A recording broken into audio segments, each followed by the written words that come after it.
ఓం మహాగణాధిపతయే నమః. ఓం గురుభ్యో నమః. ఓం శ్రీమాత్రే నమః. అరుణాం కరుణాతరంగితాక్షీం ధృతపాశాంకుశపుష్పబాణచాపాం అనిమాదిభిరావృతాం మయూకైః అహమిత్యేవ విభావయే భవానీ. శ్రీమాత్రే నమః. ప్రేక్షకులకి ఆ లలితాంబిక అమ్మవారి యొక్క అనుగ్రహం పరిపూర్ణంగా కలగాలని స్ఫూర్తిగా కోరుకుంటూ మనం ఈరోజు ప్రాపర్టీ విషయం, అంటే ఒక జాతకుడు తన స్వయంగా సంపాదించుకునే ప్రాపర్టీ యోగం ఎలా ఉంది, అసలు ఏ గ్రహాలు బలపడాలి స్వయంగా సంపాదించుకోవాలంటే. ఇక రెండవది ఏంటంటే తండ్రి ద్వారా వస్తుంది ఒక్కోసారి, అంటే తండ్రి యొక్క ఆస్తి జీవుడికి వస్తే మంచిదా, అసలు తీసుకుంటే మంచిదా కాదా, అసలు వస్తుందా లేదా అనేటువంటిది. కొన్నిసార్లు తాతగారిది, మరి కొన్నిసార్లు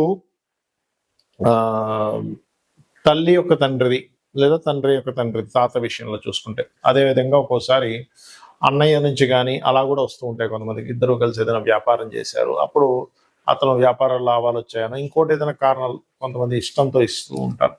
అలాగా సిబ్లింగ్ యొక్క ప్రాపర్టీ వచ్చే యోగం ఉందా లేదా అనేటువంటిది కూడా ఉంటుంది మన జన్మజాతకంలో. అదేవిధంగా పిల్లనిచ్చినటువంటి మామయ్యది, లేదా ఒక్కొక్కసారి అమ్మాయికే మామయ్య ఆస్తి వచ్చే ఛాన్సెస్ ఉంటాయి. ఆ రకంగా ఎలా ఉంది. అదేవిధంగా గవర్నమెంట్ లీజు ద్వారా వస్తాయి కొన్నిసార్లు. 99 yearsకి లీజ్ వచ్చిందండి ప్రాపర్టీ అంటుంటారు. అవన్నీ కూడా అసలు ఎలా చూడాలి జన్మజాతకంలో. ఇవి ఎందుకు చూడాలి అంటే, ఒక్కొక్కసారి ఆ ప్రాపర్టీస్ తీసుకోవడం వల్ల ఇబ్బంది ఉంటుంది, కొన్నిసార్లు ఆ ప్రాపర్టీస్ వల్ల వాళ్ళకి ఎదుగుదల ఉంటుంది. దానికి ధనభావం పడితే అద్భుతమైనటువంటి ఎదుగుదల ఉంటుంది, దానికి షష్టాష్టకాలు ఈ రకమైనటువంటి కాంబినేషన్స్ పడితే ఇబ్బందులు ఉంటాయి. ఒక్కొక్క లగ్నానికి ఆ లగ్నరీత్యా వాళ్ళకి ఏ అధిపతి అవుతాడు, దాని పరంగా వాళ్ళు ఎలా చూసుకోవాలి, ఉందా లేదా అని ఎలా కనుక్కోవాలి అనేటువంటి విషయాలు చెప్తుంది నేనైనప్పటికీ కూడా చెప్పిస్తుంది సాక్షాత్ లలిత అమ్మవారిగా భావిస్తూ ఒక్కొక్క లగ్నం గురించి మనం తెలుసుకుందాం. కుంభలగ్నము, కుంభరాశి, కుంభం వారి కనుక చూసుకున్నట్లయితే ప్రధానంగా ఇక్కడ ప్రాపర్టీ యోగాన్ని ఇచ్చేటువంటి ప్లానెట్ శుక్రుడు అవుతాడు.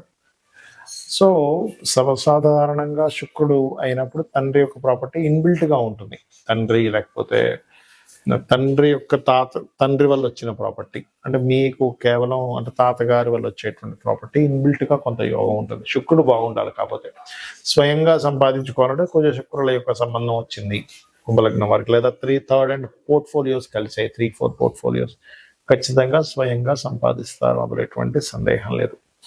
అయితే ఇక్కడ 4వ 3కు సంబంధం వచ్చినా కూడా స్వయంగా సంపాదిస్తారు. అయితే ఇక్కడ మనం అర్థం చేసుకోవాల్సింది, ఇది మీరు సంపాదించే వరకు. కానీ మీరు మీ తండ్రి ద్వారా ఆస్తిని పొందితే బాగుంటుందా బాగోదా, అసలు వస్తుందా లేదా అన్నప్పుడు శాటర్న్ని పరిశీలన చేయాలంటే, శనిగ్రహం బాగున్నాడు అంటే ఖచ్చితంగా దాని ద్వారానే మీకు అన్నీ బాగుంటాయి. పాడయ్యాడు అంటే దాని ద్వారానే ఇబ్బంది వస్తుంది. ఒక్కొక్కసారి మీ పేరు మీద కూడా ప్రాపర్టీ యోగం ఉండదండి, అంటే శుక్రుడు పాడయ్యాడు, అప్పుడు మీ పేరు మీద కొనకూడదు.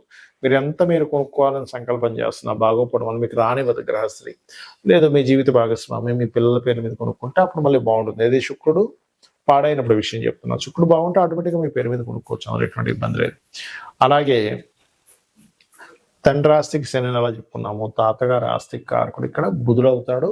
అండ్ అష్టమ పోర్ట్ఫోలియో అవుతుంది, అష్టమాధిపతి ఇంకొక గ్రహానికి అందిస్తాడు ఒక్కోసారి, అది మెయిన్గా చెక్ చేసుకోవాలి. అలాగే మరొక విషయం ఏంటంటే, మేనమామల నుంచి వచ్చేటువంటిది పర్టికులర్గా శుక్రుడే అవుతాడు ఇక్కడ, లేదా భర్త లేదా భార్య తండ్రి నుంచి వచ్చేటువంటిది చంద్రుడు అవుతాడు కుంభలగ్నం వారికి. అంటే చంద్రగ్రహం బాగుంటే అటు నుంచి వస్తుందండి. మీ పిల్లలకి తాతగారిది రావాలి కదండి, ఇక్కడ మీ పిల్లలకి వాళ్ళ తాతగారు అవుతారు, మీ హస్బెండ్ యొక్క తండ్రి అనేటువంటిది. కాబట్టి ఆ రకంగా మనం చెక్ చేసుకోవాలి. అదేవిధంగా గవర్నమెంట్ నుంచి రావాల్సిన కొన్ని ఉంటాయి కొంతమందికి, అప్పుడు పర్టికులర్గా రవిగ్రహం బాగుందా, చంద్రగ్రహం బాగుందా, వాళ్ళ ద్వారా లాంగ్ లీజ్గా అయినా ప్రాపర్టీస్ వస్తాయనేటువంటిది ముఖ్యంగా ఈ కుంభలగ్నం చెక్ చేసుకోవాలి. అయితే ఇక్కడ మీరు అర్థం చేసుకోవాల్సింది, ఇది చూసుకోవడం అనేది ఆ ప్రాపర్టీలో మీరు ఉన్నప్పుడు సుఖ సంతోషాలతో ఉంటారు, ఎటువంటి బర్డన్స్ లేకుండా ఉండగలుగుతారు. అలా కాకుండా బాగోలేనటువంటి ప్రాపర్టీ మీకు వచ్చింది, మీ జన్మజాతకంలో అసలు యోగం లేదు అయినా వచ్చినప్పుడు దానివల్ల మీరు ఇబ్బంది పడతారు. కాబట్టి దాన్ని అమ్మేసి ఇంకోటి కొనుక్కోవడము, లేదా దానికి అక్కడే ఉండవలసిన పరిస్థితి ఉన్నప్పుడు దానికి సంబంధించిన రెమెడీ చేసుకోండి, అన్ని విధాలా బాగుంటుంది. ఈ ప్రాపర్టీ విషయంలో సొంతంగా కొనుక్కోవడం ఒక ఎత్తు, మీ బంధువర్గం నుంచి రావడం అంటే తాత, తండ్రి, మామయ్య, అన్నదమ్ములు, గవర్నమెంట్ నుంచి రావడం ఒక ఎత్తు. అయితే ఎప్పుడు కొనుక్కోవాలి, ఇది చాలా ముఖ్యమైనటువంటి విషయం. ఎప్పుడైనా ఏదైనా ప్రాపర్టీ కొనుక్కోవాలన్నప్పుడు ఎప్పుడు కొనుక్కోవాలి అంటే మీ జన్మ జాతకంలో సొంతంగా కొనుక్కునేటప్పుడు 4వ స్థానం గుర్తుపెట్టుకోండి. 4వ స్థానము లేదా కుజుడు భూములు కొనుక్కోవాలన్నప్పుడు కుజుడు దగ్గర కానీ బుధుడు దగ్గర కానీ గుడ్ ట్రాన్సిట్ ఉండాలి. చాలా మంది ఏమంటే మేము కొనుక్కున్నామండి కానీ చాలా ఇబ్బందులు పడ్డామంటారు. ఎందుకు కారణం ఏంటంటే 4వ స్థానానికి ఎక్కడా సరైన కనెక్టివిటీ లేదు. ఇది కేవలం మీరు కొనుక్కోవడానికి. మరి మీ తండ్రి నుంచి వస్తుంది. 12వ స్థానానికి సరైన గోచారం లేదా మహాదశలు బాగుండాలి. లేదా తాతగారు ఆస్తి తీసుకుంటున్నారు, అప్పుడు ఏమిటి, అష్టమ స్థానం బాగుండాలి. ఆ టైంలో మీరు కొనుక్కునేటప్పుడు గోచారం బాగుండాలి. చాలా మంది తాతగారు ఆస్తి తీసుకున్నామండి అమ్మేశామండి అంటారు, తండ్రి గారు ఆస్తి ఇచ్చారు కానీ అమ్మేశామంటారు. కారణం ఏమిటి అంటే ఆ యొక్క ప్రాపర్టీని ఇచ్చేటువంటి గ్రహాల యొక్క స్థితి గతులు సరిగ్గా లేవు అనేటువంటిది మనం అర్థం చేసుకోవాలి. ఇక అప్పుడు గోచారం బాగుంది, ఖచ్చితంగా తీసుకోవచ్చు. అయితే ఇందులో మీకు కనుక తాతగారు ఆస్తి కానీ తండ్రి గారు ఆస్తికి కానీ వచ్చిన తర్వాత ఇబ్బందులు ఉన్నాయన్నప్పుడు ఖచ్చితంగా మీరు ప్రాపర్టీని యాజ్ ఇట్ ఈస్గా అమ్మేసి ఇంకో ప్రాపర్టీ కొనుక్కోండి. యాజ్ ఇట్ ఈస్గా వాళ్ళు సంపాదించినటువంటి ఆ ప్రాపర్టీ ప్లేస్లో యాజ్ ఇట్ ఈస్గా మీరు ఉండకూడదు. లేదా రెంట్కి ఇచ్చేసి, ఇప్పట్లో అమ్మలేమన్నప్పుడు దాన్ని రెంట్కి ఇచ్చేసి ఇంకో దగ్గర ఉండడం అయినా మంచిది. ఇక అదేవిధంగా బాగోపోతే అమ్మేయాలని చెప్పాను. మరొక విషయం ఏంటంటే ఇక్కడ మరి ఎప్పుడు కొనకూడదు అంటే కేతు సంబంధం లేదా పాపగ్రహం గనక నేను ఇంతకుముందు నేను చెప్పినటువంటి భావములు అంటే ఏ కాంబినేషన్స్ వల్ల ఎవరి నుంచి ప్రాపర్టీ వస్తుంది లేదా సొంతంగా కొనుక్కుంటారని చెప్పని అక్కడ గనక పాపగ్రహ సంబంధాలు ఉన్నా, ముఖ్యంగా కేతు సంబంధం కనుక వస్తే ఆ టైంలో మీరు కొనడం కానీ ఇంకా, ఎందుకంటే ఆ టైంలో అమ్మే టైం నడుస్తుంటుంది మీకు. కొంతమంది ఈ ప్రాపర్టీ అమ్ముదాం అనుకుంటారు, కేతు సంబంధం వచ్చినప్పుడు ఖచ్చితంగా అమ్మేస్తారు. కేతుతో పాటు గురు సంబంధం కూడా వస్తే మంచి రేటుకి అమ్ముతారు. ఇట్లా ఉంటుందన్నమాట. అలాగే సిమ్టమ్స్ ఏమిటి, మీరు అనిపించవచ్చు ఏమంటే నాకు ఈ ప్రాపర్టీ పనికి వస్తుందని నాకు ఎట్లా అర్థం అవ్వాలి.